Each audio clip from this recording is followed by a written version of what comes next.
Have you ever went to the medical office and had to wait for what feels like an eternity to see the doctor? Of course, everyone has. Well, today I plan to talk about what is taking the healthcare workers so long to get to you: communication. Believe it or not, waiting forever to see a healthcare professional may benefit you in the long run.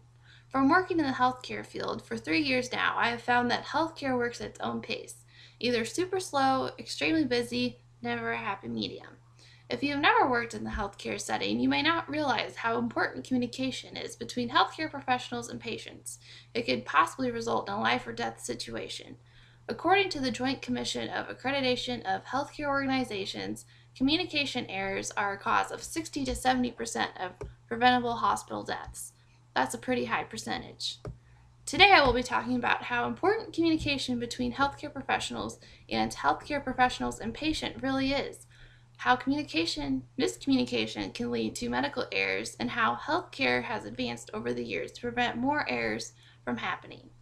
According to Cassandra Lee Fleek, a registered nurse at the Mayo Clinic in Rochester, Minnesota, communication prevents costly errors, streamlines patient care to prevent delays, and demonstrates a united front among members of the healthcare team. Communication can only happen if both the sender and receiver are fully involved and are comprehending the information that is being sent and received. Depending on how well a patient is educated, can determine how they take care of themselves and interpret information given to them about their diagnosis. When a doctor is presenting a patient with their diagnosis, it is important that the doctor explains the diagnosis in terms that the patient will understand. Doctors tend to use their own medical language, so if a patient is not familiar with medical terms, this might cause their diagnosis to seem more overwhelming than it actually is. For example, if a patient was newly diagnosed with hypertrichosis, they may seem like overwhelmed because that's a huge long diagnosis, when actually it is just excessive hair growth, which is nothing as serious as cancer. The physician may have discovered the diagnosis, but it takes the rest of the healthcare team to enforce treatment and interventions to help manage patient care. This is where everyone else on the healthcare team comes into play. It is important that everyone that is part of the patient's care to know about what their diagnosis, limitations, and strengths are.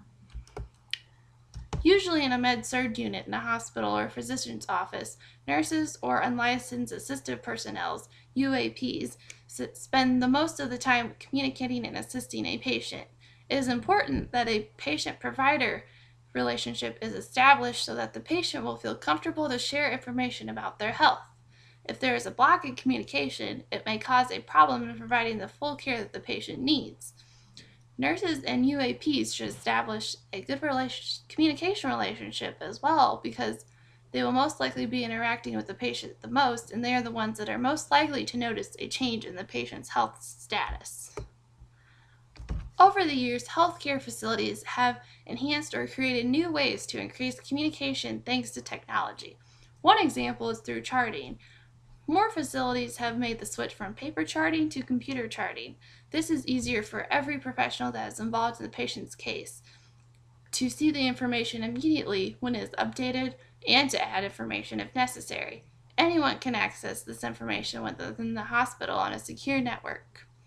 Another example is phones. Staff now carry phones when working, so anyone on the floor can get a hold of them. This is very convenient for if a patient is having an emergency situation and the nurse is helping another client.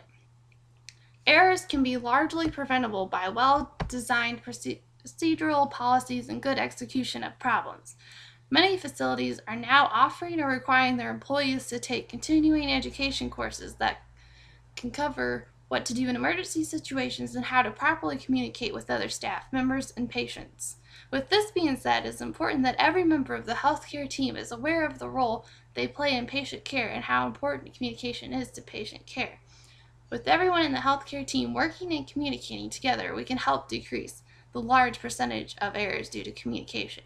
With the technology advances that have been developed in the last years, communication can only increase. So, as you are waiting in the doctor's office to be seen, remember that it could prevent you from making a trip again in the future.